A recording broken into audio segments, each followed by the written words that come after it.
नमस्कार। आज हम एक काफ़ी बड़ी वैश्विक और भारतीय बाजार से जुड़ी घटना पर बात कर रहे हैं। जी। पूर्व अमेरिकी राष्ट्रपति डोनाल्ड ट्रंप का वो फैसला जिसमें भारतीय एक्सपोर्ट्स पर 50% टैरिफ लगाने की बात है। हाँ, और इसका कारण जो बताया जा रहा है वो है भारत का रियायती रूसी तेल खरीदना जारी रखना। अच्छा, तो आज हम इसी पर थोड़ी गहराई से बात करेंगे। हमारे पास भारत अमेरिका टैरिफ, बाजार पर असर और भविष्य नाम का एक एनालिसिस है। जी बिल्कुल। और इसमें साफ लिखा है कि ये टैरिफ 2 हिस्सों में है।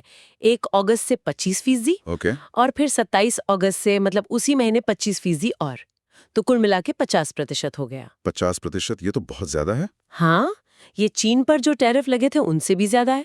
ये थोड़ी चौंकाने वाली बात है। बिल्कुल, खासकर जब अमेरिका भारत के लिए इतना बड़ा एक्सपोर्ट डेस्टिनेशन है। कितना? लगभग $87 बिलियन सालाना। जी हाँ, $87 बिलियन से भी ज्यादा का व्यापार है। और हम कपड़े, रत्न आभूषण, झींगा, फार्मा, ऑटो पार्ट्स मतलब बहुत कुछ भेजते हैं। तो जाहिर है जैसी ये खबर आई होगी, बाजार पर तो असर दिखाई होगा तुरंत। हम्म।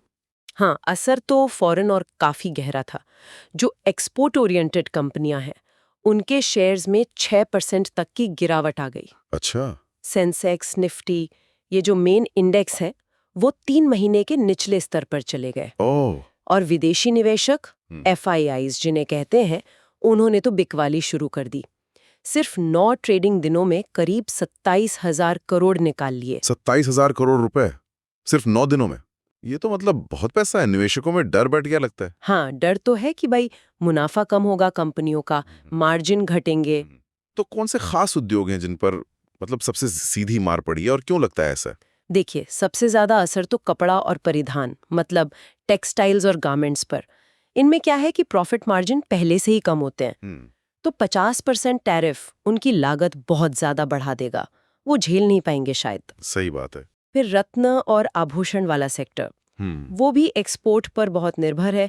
अमेरिका बड़ा बाजार है। हाँ। झींगा और सी फूड एक्सपोर्टर्स, उनके लिए भी ये बड़ा झटका है। भारत अमेरिका को काफी झींगा सप्लाई करता है। राइट। और इनके अलावा ऑटो पार्ट्स बनाने वाले कुछ केमिकल कंपनियां, उनको भी डर है कि कॉस्ट बढ़ेगी, डिमांड घटेगी। ये तो काफी चिंताजनक तस्वीर है।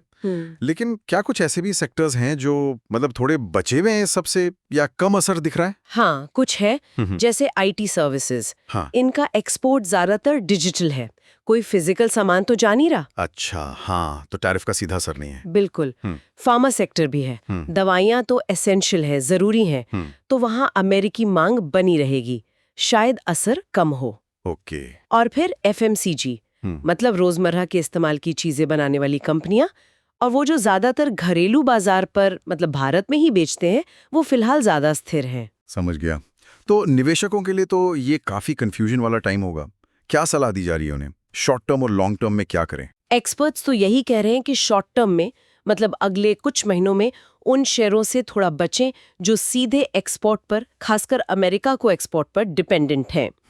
बाजार में वॉलेटिलिटी मतलब उतार चढ़ाव रहेगा, उस पर नजर रखें। और लॉन्ग टर्म के लिए? मीडियम से लॉन्ग टर्म के लिए उन कंपनियों पर फोकस करें जिनकी कमाई घरेलू मांग पर आधारित है, भारत की अपनी खपत पर। अच्छा। कुछ लोग ये भी कह रहे हैं कि बाजार में जो ये गिरावट आई है, इसका फायदा उठाकर अच्छी मजबूत फंडामेंटल वाली कंपनियों के शेयर धीरे धीरे SIP की तरह खरीदे जा सकते हैं। ओके, मतलब पैनिक में ना बेचें। बिल्कुल, डर के बजाय डेटा देखें, कंपनी की बुनियाद देखें। सही है।